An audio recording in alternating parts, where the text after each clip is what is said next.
계속 이어서 강의 진행하도록 하겠습니다. 이번 시간에는 청소년 학교 부적응의 문제로서 개인의 문제입니다. 자, 학교 부적응 청소년들은 사회적 편견을 받게 되고 이로 인해서 어떻게 돼요? 가족 구성원과의 갈등으로 인해서 소외감이라든지 우울, 그다음에 불안 이런 어떤 감정을 경험하게 된다는 겁니다. 그리고 이 현실에서 적응하지 못하기 때문에 어떻게 돼요? 인터넷이라든지 스마트폰, 인터넷 게임, SNS 이런 중독에 노출될 확률이 높아지면서 가상현실에 더욱 집착하게 될 가능성이 높아진다는 겁니다. 그래서 청소년 학교 부적응의 문제를 어떤 면에서는 여기에서는 여러 가지를 얘기하게 있지만은 개인 문제, 학업의 문제, 비행행동 증가 중심 이런 것들을 통해서 우리가 한번 세 가지를 살펴보도록 하겠습니다. 자, 첫 번째 개인의 문제입니다. 자, 학교 부적응이 청소년에게 미치는 이 개인적인 영향 가운데 가장 먼저 자기 개념에 약화를 줄 수 있다라고 말씀했는데 이 에릭슨이라는 교수는 에릭슨의 교수에 의하면 이 청소년기에 수행해야 할 발달 과업은 건강한 자아 정체감을 형성하는 것이다 라고 말씀을 드리고 있습니다. 그래서 이때 자아 정체감을 건강하게 확립하는 이 과정을 경험하지 못하게 된다 그러면 어떻게 돼요?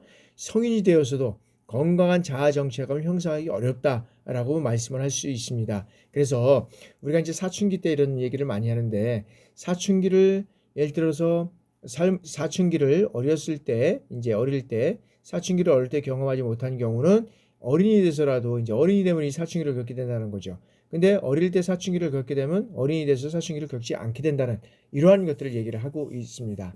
그래서 이때 자아 정체감을 이제 건강하게 형성하는 과정을 이제 이렇게 가져가야 된다라고 얘기를 하고 있다는 거죠. 그래서 학교 부적응은 청소년의 어떤 그런 자아 정체감이라든지 자아 존중감, 자기 효능감 이런 것들의 어떤 그런 자기 개념을 제대로 형성하지 못하게 되는 요인 중 하나다라는 거죠. 그러니까 뭐냐면 이 학교 부적응으로 인해서 이 청소년 시기에 이런 어떤 정체감이나 존중감, 효능감 이런 것들을 제대로 형성해 가야 되는데 이런 부적응으로 인해서 이런 것들이 이루어지지 못한다라고 우리가 말씀드릴 수 있다는 거죠. 그래서 이러한 어떤 그런 그 청소년들은 어떻게 되느냐면 열등감이라든지 소심함, 위축 이런 것들을 겪게 되면서 어떻게 돼요?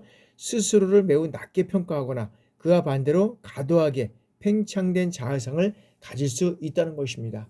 그래서 여기에는 학교 부적응은 어떻게 돼요?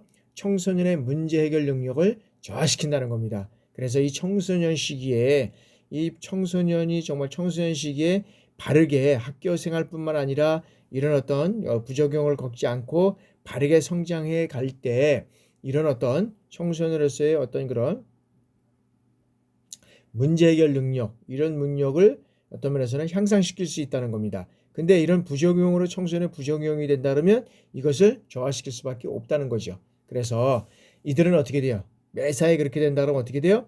이런 어떤 청소년 문제로 인해서 문제 해결 능력이 저하되는 이런 청소년들은 자신감을 잃게 되고 그다음에 자기 개념이 낮아진 상태로 무기력함을 경험하게 된다는 겁니다. 그래서 이러한 청소년들은 어떠한 문제에 봉착했을 때 어떻게 돼요? 그 해결을 시도하기보다는 회피한다는 거죠. 회피해. 나중에 학생들이 이런 어떤 학교 부정을 된다는 나중에 자퇴를 한다든지 학교에 안 나온다는 거죠. 자퇴를 하든지 나중에는 퇴학 처분을 받게 된다든지 이런 어떤 그런 경험을 하게 된다는 거죠.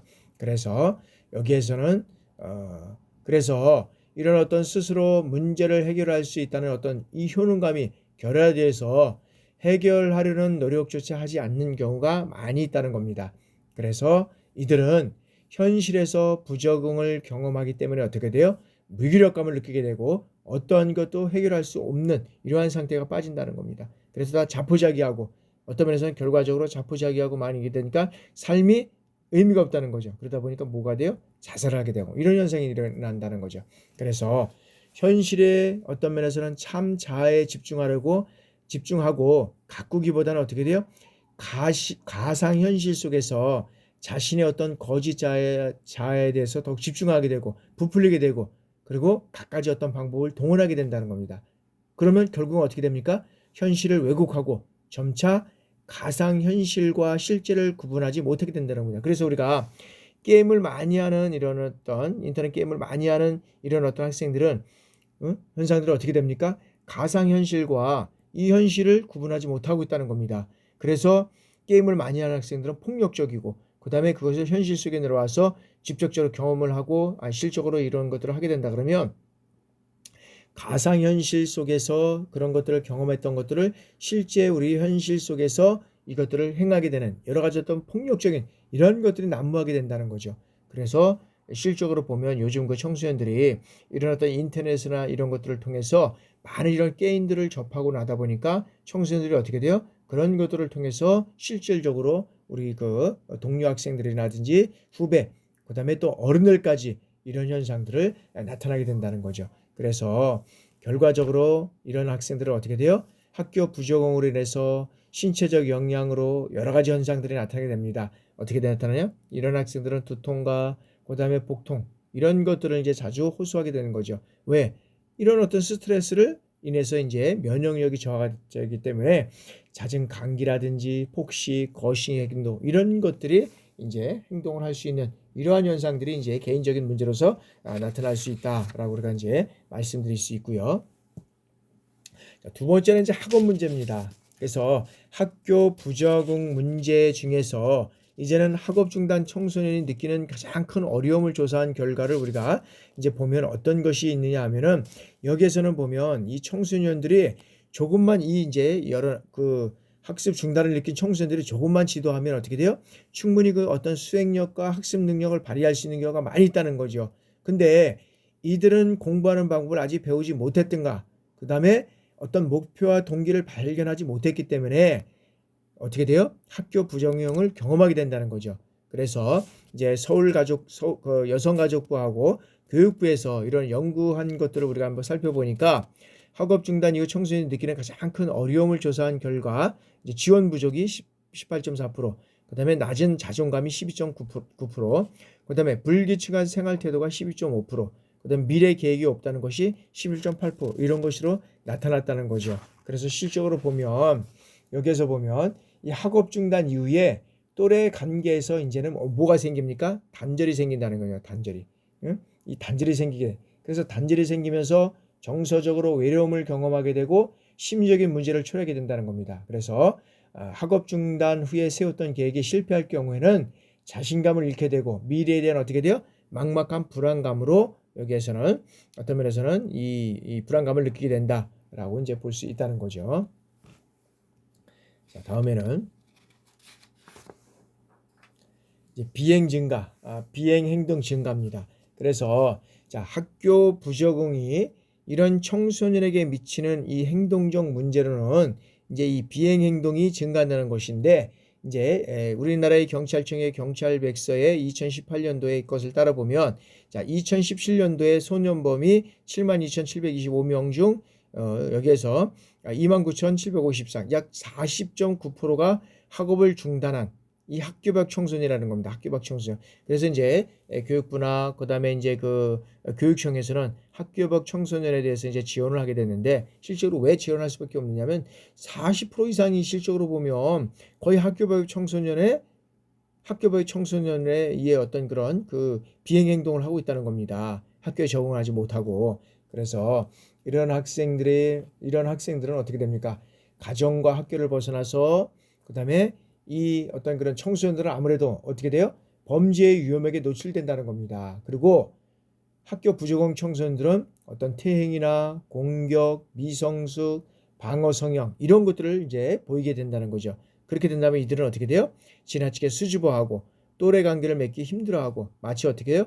아동과 같이 이 퇴행 행동을 보인다는 겁니다. 그래서 이 퇴행 행동을 보인다는 것이고 그리고 공격적 성향과 충동성의 조절이 어렵고 그다음에 문제 대처 능력이 떨어진다는 겁니다. 그러니까 아까도 얘기했지만은 어떤 그 개인적인 면에서 보면 학업이 어떤 해결해야 되는데 해결하고자 하는 것을 해결하려고 하는 것이 아니라 회피한다는 거죠. 어떤 문제가 발생된다 그러면 그리고 어떤 비판받거나 혼나는 것을 두려워하고 매사에 어떻게 돼요? 소극적이고 그다음에 걱정이 많고 실패에 두려워하는 이러한 어떤 비행 행동 증가 현상이 이제 나타나게 된다라고 이제 우리가 볼 수 있다는 거죠. 그런 측면에서 우리가 이제 청소년 학교 부적응의 이런 문제가 있고, 다음에는 이제 청소년 학교 부적응의 대책을 우리가 한번 살펴보겠습니다. 여러 가지 이제 문제들이 있었습니다. 원인도 있었습니다. 그러면 이 대책을 어떻게 해나갈 것이냐라는 것을 우리가 한번 살펴봐야 하지 않을까요? 자, 첫 번째 예방입니다. 자, 학교 부적응을 해결하기 위해서는 무엇보다도 어떻게 돼요? 학교 부적응 청소년이 늘지 않도록 예방하는 것이 상당히 중요하다는 겁니다. 그래서 이 예방은 청소년의 개인만의 노력으로는 어떻게 돼요? 해결이 됩니까? 안 됩니까? 해결이 안 되고, 어디에서 해결이 되죠? 가정과 학교와 지역사회와 국가, 이것이 함께 노력하고 그 다음에 어떤 그런 노력하는 것에서 끝나는 것이 아니라 이 방안을 강구해야 된다는 거죠. 방안을 강구해야 된다는 겁니다. 그래서 실적으로 보면 이제 특히 보면 이와 관련돼서 어디서 많이 해야 되냐면 이 국가 차원에서 이런 것들이 선행되어야 할 과제는 뭐냐면 학교 부적응 청소년의 실태와 현황을 제대로 파악하는 것이 어디서 해야 되느냐? 이 국가에서 해야 된다는 거죠. 그러니까는 이런 어떤 원인이 나와야 되지만 여기에 대한 어떤 대책으로서 예방이 가능하다는 거죠. 그래서 여기에서는 그런 어떤 국가 차원에서 이런 어떤 실태 파악, 그다음 현황 파악이 제대로 이루어져야 된다라고 우리가 보고 있고요. 그다음에 자, 가정과 학교에서는 자, 평소에 청소년과 원만한 관계를 유지하고 충분한 대화를 시도해야 한다는 겁니다. 그래서 청소년의 고민을 당장 이해할 수 없다 하더라도 어떻게 돼요? 여기서는 인정하고 그다음에 어떻게 돼요? 수용, 이해하는 마음, 이게 상당히 어떤 면에서 보면 청소년들에게 열린 자세를 유지하는 어떤 가장 중요한 이런 요소가 될 수 있다라고 우리가 볼 수 있습니다. 그래서 청소년들을 지금 대해 보면 MZ세대를 보면 정확하게 그런 어떤 생각들도 가지고 있지만 나만의 어떤 생각하는 사람들이 많이 있다는 거죠. 그리고 특히 이제 이 청소년들은 충분히 어떤 면에서 보면은 이런 어떤 대화하는데도 어려울 수가 있습니다. 그러나 여러 가지 어떤 면에서 보면 대화하기도 힘들고 원만한 관계를 유지하기도 힘들지만은 그러나 그들 청소년들을 어떻게 돼요? 인정하고 수용을 통해서 열린 자세로 해결할 때 여기에서 학교의 어떤 부작용의 대책에서 예방 측면을 우리가 하나를 이뤄갈 수 있다라고 우리가 이제 보고 있다는 거죠. 그런 측면에서 이제 보고요. 자, 다음에는 자, 이제 원인을 탐색하는 것이다. 이 원인을 탐색하는 것. 자, 다음에는 원인을 탐색하는 것이다. 그래서 자, 학교 부적응의 어떤 그런 다른 해결 방안으로서는 이제 원인을 탐색하는 것인데, 자, 청소년의 이 요구를 정확하게 파악해서 실질적으로 어떻게 돼요? 학교의 적응력을 높일 수 있는 이 방안을 모색하는 것이 필요하다는 겁니다. 그래서 원인 탐색을 통해서 청소년들에게 어떻게 돼요? 실질적인 이 원하는 방향을 알아야 하고, 그래서 알게 되면 학교 부정형을 예방할 수 있다는 겁니다. 그래서 청소년들의 어떤 정확한 요구를 파악할 때는 어떻게 해야 되냐면 이 원인과 관련해서 서로 충분한 이 대화를 시도하는 방향으로 나아가야 된다라고 우리가 볼 수 있다는 거죠. 그래서 아까도 얘기했지만 수용하고 인정하고 그들을 인정하고 수용하는 이러한 어떤 자세가 필요할 때 여기에는 열린 자세로 이런 것들이 이뤄갈 때 여기에는 이뤄갈 수 있다는 거죠. 열린 자세를 유지할 때 이게 상당히 중요하다. 그들을 수용하고 인정하고 수용하는 것이 필요하다. 그래서 여기에서는 이런 어떤 이런 청소년의 정확한 요구를 파악할 때는 가정과 학교에서 어떻게 돼요?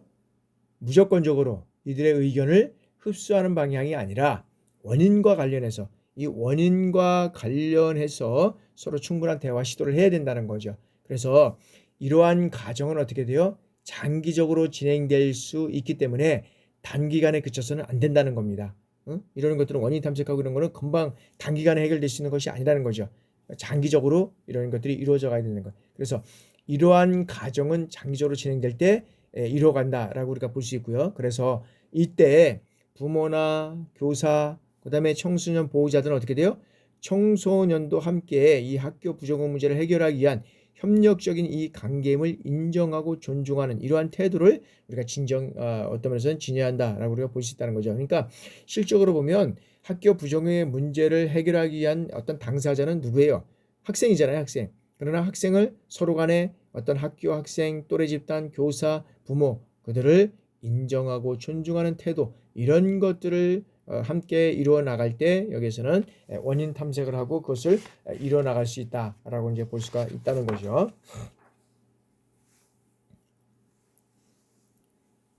자, 다음에는 이제 실행 가능한 대안을 마련해야 된다. 자, 학교 부적응을 해결하기 위해서 현실적으로 실행 가능한 이 정책적 대안을 마련해야 된다는 겁니다. 정책적 대안.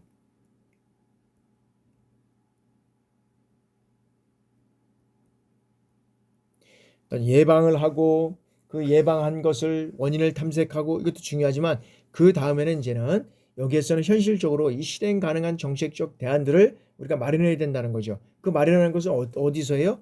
여기에서는 국가, 그 다음에 뭐 지역사회, 그 다음에 그런 것들이 이제 해야 되는 거죠. 그래서 관련 전문가라든지 지역사회에서는 어떻게 돼요? 학교 이 부적응 위기 청소년들을 조기 발견해서 대인관계 기술이라든지 그다음에 학교 적응 능력 향상, 그다음에 신체 활동과 다양한 어떤 예술 매체 활동 이런 것들을 활용할 수 있는 이런 통합적인 프로그램, 이 통합적인 프로그램을 여기에서는 고안해서 현장에서 적용할 수 있는 이런 것들이 마련되어야 된다라는 거죠. 그래서 그걸 누가 해야 되느냐? 전문가 집단, 지역사회, 국가 이런 것들이 이제 이런 것들을 이루어가야 한다는 거죠. 그래서 이런 어떤 그 통합적인 이런 프로그램이 상당히 중요하다. 이런 어떤 그런 다양한 예술 매체 활동을 활용한 통합적인 프로그램을 만드는 것이 상당히 중요하다라는 거죠. 그래서 이 청소년의 학교 부적응의 이 문제의 본질은 뭐냐면 자, 이미 학교 부적응을 경험하고 있는 이 청소년들은 건강하지 못한 가정 환경에서 형성된 어떤 그런 외상 경험, 이 외상 경험이 있다 할 수 있다라고 우리가 볼 수 있다는 겁니다. 그래서 이런 것들로 인해서 낮은 자기 개념이 형성을 하고 있고 그다음에 개인의 기질이 공격적으로 표출되면서 어떻게 돼요? 청소년을 학교 부적응의 문제까지 도달하게 될 수 있다라고 우리가 본다는 거예요. 그래서 여기에서는 이제 이런 어떤 여러 가지 어떤 그런 사항들을 보면 이후 어떤 그런 이제 사회 경험을 통해서 반성하고 그다음에 사고와 그다음에 여러 가지 응집된 자기 형성 이런 것들을 도와줄 어떤 지지 그룹이라든지 멘토를 연결해 주는 것도 필요하지만 이들과의 만남을 통해서 자아 존중감과 정체성 어떤 그런 진로 정체감 이런 것들을 찾아가는 어떤 외로운 혼자만의 가정이 아니라 누군가와 함께 찾아나가는 여정이라고 인식할 수 있어야 된다. 그래야 이런 정책 대안이 마련해질 수 있다. 그러니까 세상을 어떤 그런 세상을 살아가는 데 있어서 여기는 나 혼자만 살아간다라고 하면 너무 엄청 힘들 겁니다. 그리고 힘든 세상 속에서 나 혼자 이 모든 것들을 경험하고 나 혼자 이것을 해결된다 그러면 아마 힘들 겁니다. 누가 혼자가 아니라 함께. 그러니까 함께는 누구야? 가정에서는 부모, 학교에서는 교사, 그다음에 또래 집단, 그다음에 국가 사회, 지역 사회 여러 가지 어떤 그런 만남의 집단, 또 크게는 국가에서 이런 것들이 함께 이루어져 갈 때 이런 것들은 이루어갈 수 있다라고 우리가 볼 수 있다는 겁니다. 그래서 이런 것들이 상당히 어떤 면에서는 중요한 요소가 되고 있다. 제일 중요한 거는 그러니까 누군가와 함께 이런 여정이라고 인식할 때, 그러니까 세상을 나갈 때 우리가 세상을 살아가는 여정이 나 혼자만 살아간다 그러면 어려울 거예요. 그러나 함께 할 때 여러 가지 어려운 점도 해결할 수 있다. 여러분도 한번 운동 경기 생각해 보세요. 자, 운동하는데 나 혼자 한다. 보통 힘든 거 아니죠. 근데 할 수 있습니다. 그러나 누구와 함께 할 때, 주변 사람과 다른 사람과 함께 할 때 그 운동을 계속적으로 꾸준히 할 수 있다는 거죠. 그러니까 운동뿐만 아니라 뭐 예를 들어 등산을 한다. 그다음에 또 뭐 외국어 공부를 한다. 여러분이 지금도 이런 수업을 듣는 중에서도 이 학업을 감당한다. 혼자 하기에는 좀 힘듭니다. 그러나 같이 함께 이런 어떤 여정을 같이 공유한다 그러면 충분히 이런 여정들은 해결할 수 있는 그런 것들이 될 수 있다는 거다. 그래서 우리가 이런 어떤 대안을 마련하는 데 있어서도 정책적 대안을 마련하는 데 있는 데서도 누구와 함께 찾아가는 이런 여정을 인식할 때 혼자만이 아니라 이런 과정들을 이루어갈 수 있다라고 우리가 볼 수 있다는 겁니다. 다음에는 이제 이런 어떤 청소년의 학교 부정에 대책을 해서 자, 학교 부정응 관련 이런 부모 교육을 실시해야 된다. 부모 교육. 자, 학교 부적용을 해결하기 위해서는 학교를 비롯해서 이제 지역 사회에서 학교 부적용 관련 이 부모 교육을 실시해야 된다는 거죠. 제일 중요한 거는 부모 교육을 실시해야 된다. 그래서 이런 부모 교육을 통해서 어떻게 돼요? 청소년에게 가정에서부터 건강하게 적용할 수 있도록 이런 어떤 도움을 제공하는 것이 필요하다라고 우리가 보십니다. 그러니까 실제로 저는 이제 강력하게 이렇게 주장하는 것은 뭐냐면 이제 어떤 부모 교육인데 부모 교육에서 이제 보면 우리가 이제 부모 교육도 필요하지만 그 전에 우리가 결혼하기 전에 이제 우리가 그래서 어떤 결혼 과정이 있잖아요. 결혼 과정 속에서 이 결혼에 대한 어떤 그런 교육이 필요하고 그다음에 여기에서는 이제 임시 이제 어떤 그런 아버지라는 그런 이제 뭐 임시라고 하면 뭐하지만은 그런 이제 아버지가 되기 위한 이런 교육들이 이제 있어야 되잖아요. 그러니까 부모 교육이죠. 이런 것들이 이제 필요하다는 거죠. 그러니까 이제 결혼 과정 속에서 잉태됐을 때의 부모 교육, 그다음에 이제 이후 태어났을 때 이제 부모 교육 이런 것들을 우리가 하지 않고 부모가 되잖아요. 그러다 보니까는 많은 실수를 우리가 경험을 하게 된다는 거죠. 여러분들 원동기, 자동차 다른 어떤 그런 뭐 전체를 운영하는 이런 그럴 때는 뭐가 있어야 되죠? 뭘 따야 운전을 하죠? 자격증. 응? 자격증. 그러니까 이거는 증이 있어야 되는 거예요. 자동차 운전 면허증. 자격을 할 수 있는 자격을 주어주는 거잖아요. 이거를 따서 운전을 하는데도 불구하고 실수하고 사고가 많이 나잖아요. 근데 우리는 부모가 되면서도 이런 교육들을 하나도 안 받아요. 어떻게 하는지도 몰라요. 그러다 보니까 실수를 통해서 여러 가지 많은 문제가 된다. 그래서 부모 교육을 통해서 가정에서 부형제에게 이 가정에서부터 건강하게 이런 어떤 도움을 제공을 받을 수 있는 것이 필요하다라는 것을 우리가 공감을 해야 된다는 거죠. 그래서 이를 위해서는 여러 가지 어떤 면에서 보면 그 청소년 관련 전문가와 지역사회는 무엇보다 어떻게 돼요? 학교 부정형 청소년을 차별과 편견 없이 있는 그대로의 한 인격체로 바라봐주고 존중하는 이러한 태도를 가져야 된다. 우리가 사람을 있는 그대로 편견하지 않고 차별하지 않고 그 한 인격체로 바라본다는 것 쉬운 것 같지만 사실 어렵습니다. 그래서 교사가 이 학생을 어떻게 바라보느냐에 따라서 그다음에 여러분들이 어떤 군에서 이 어떤 면에서는 병사를 어떤 측면에 어떻게 바라보느냐에 따라서 이 병사가 사실 어떤 면에서는 이 성장할 것이냐 그렇지 않으면 어떤 면에서는 계속적으로 여기 성장하며 나가고 어떤 그런 그 긍정적인 처소로서 이 군을 경험하게 나갈 거냐 그렇지 않으면 여기에다 보면 어떤 면에서 보면 불만과 불평 속에서 이 부대를 마칠 수밖에 없냐 이런 것들을 우리가 또 생각해 볼 수 있다는 겁니다. 그래서 교사를 이렇게 한 인격체로 이렇게 바라보고 정말 차별 없이 바라보고 그를 위해서 존중해주고 하면 이 학생들은 어떻게 돼요? 정말 자기 정체성이 높아지면서 자신감을 가지고 할 거예요. 그죠? 그런데 그렇지 않고 편견을 바라보고 계속적으로 어떤 면에서 보면 비교하고 이런 측면에서 봤을 때는 이 학생은 어떤 면에서는 그런 것들을 아마 하지 않고 자아 정체감이나 이런 것들이 상당히 낮을 수밖에 없다는 거죠. 그래서 이러한 자세는 어떻게 되냐? 자, 부적용 청소년의 마음과 생각을 어떻게 돼요? 진지하게 경청하고 공감함으로써 이들의 어떤 경험했던 상처와 부적절하게 형성된 어떤 심리 회복 이런 것들을 도와줘야 된다는 거죠. 그리고 학교 부적용 청소년들의 어떤 요구, 그다음에 문제 상황 이런 것들이 직면하도록 돕고 정확한 이런 욕구를 우리가 파악해야 된다라는 겁니다. 그래서 이를 통한 어떻게 돼요? 학습, 어떤 자립 동기 이런 것들을 강화할 수 있는 실질적인 이런 교육 프로그램을 실시하고 그다음에 학교 부정형 청소년을 도울 수 있는 다양한 어떻게 돼요? 지원 체계를 구축해야 된다. 지원 체계를 구축해야 된다. 이런 것들을 구축해 나갈 때 우리의 청소년들은 하루속히 이런 어떤 부적응이라는 데서 벗어날 수 있다라고 우리가 볼 수 있다는 거죠.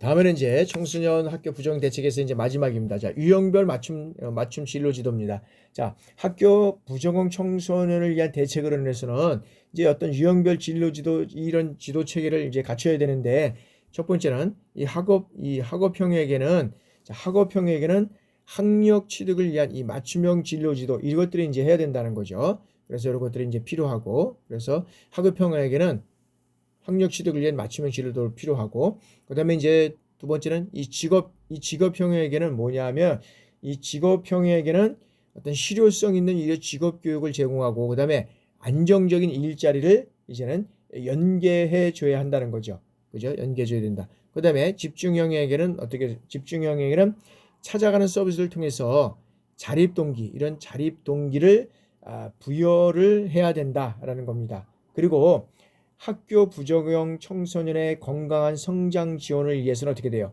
보호가 필요한 학교 밖, 이 학교 밖 청소년의 지원을 강화하고 그다음에 위기 상황에 놓인 이 가출 청소년을 지원하고 그다음에 긍정적 사고 형성을 위한 활동 지원 등을 통해서 구체적이고 실제적인 이 도움 제공이 필요하다라고 우리가 보고 있다는 거죠. 그래서 이러한 것들을 통해서 우리가 정말 우리가 청소년의 학교 부적응이 학생들에 대한 이런 대책을 통해서 실질적으로 보면 건강한 청소년들의 건강한 성장을 지원하기 위해서 학교 밖뿐만 아니라 학교 안에 있는 이러한 청소년들을 실제로 그들을 인정하고 그들을 수용하고 그들을 정말 들어주고 대화할 수 있는 이런 어떤 것들이 필요하다라고 우리가 볼 수 있습니다. 자, 그래서 지금까지 우리가 실질적으로 보면 청소년 학교의 어떤 그런 부적응에 대해서 우리가 알아봤는데 여러 가지 부적응의 유형도 많이 있습니다. 그러나 그 유형을 어떻게 여기에는 어떤 대책 예방하고 어떤 탐색하고 어떻게 그것을 대책해 나갈 것이냐 이것이 상당히 또 중요하다라는 것이죠. 그러나 나 혼자만은 이 모든 것들을 해결할 수 없다는 것 우리 꼭 알아두시고 함께 그것들을 이루어가는 우리 모두가 되기를 우리가 함께 또 고대하면서 지금까지 강의는하고 여러 가지 수고 많으셨습니다. 이제 또 여러분들 다음 주에 뵙고 곧 여러분들 이제 또 4주가 지나지만 또 7주가 지나면 8주 차에 중간고사가 오잖아요. 아마 다음 주 정도는 여러분들한테 자료를 또 넘겨드려야 될 것 같습니다. 하여튼 여러분들 부담 없이 강의 잘 들어주시고 또 한 주간도 승리하시기 바랍니다. 감사합니다.